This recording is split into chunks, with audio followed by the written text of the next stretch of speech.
خیبر پختونخوا کی جنوبی ضلع بنو میں انسداد دہشت گردی پولیس اور مبینہ دہشت گردوں کے درمیان جھڑپ ہوا ہے، جس کے نتیجے میں انسداد دہشت گردی کے 3 پولیس اہلکار ہلاک، جبکہ جوابی کارروائی میں 2 مبینہ دہشت گرد بھی ہلاک ہوئے ہیں۔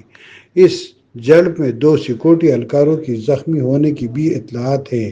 بنو کے ضلعی پولیس افسر کے جاری کردہ بیان کے مطابق پینا تنگی کے علاقے چشمئی میں سی ٹی ڈی پولیس کی فائرنگ سے 2 عملہ ہلاک اور متعدد زخمی ہوئے ہیں۔ پولیس کے جاری کردہ بیان کے مطابق عملوں سے بھاری مقدار میں اسلحہ، ہینڈ گرینیڈ اور دیگر اشیاء بھی برآمد کیے گئے ہیں۔ پولیس حکام کا کہنا ہے کہ حملہ اپنے ہلاک ہونے والوں کی لاشیں بھی ساتھ لے گئے ہیں، جبکہ زخمی پولیس اہلکاروں کو مقامی اسپتال میں داخل کر دیا گیا ہے۔ ایک اور جنوبی ضلع ٹانگ بازار میں گزشتہ شب ایک بم دھماکہ ہوا ہے۔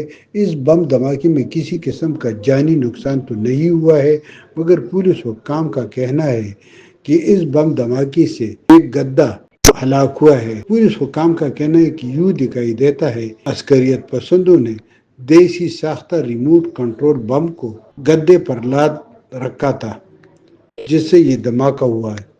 خیبر پختونخوا کے جنوبی اضلاع بنو، لکی مروت، ٹانگ، ڈیرہ اسماعیل خان، شمالی وزیرستان اور جنوبی وزیرستان میں عسکریت پسندوں کے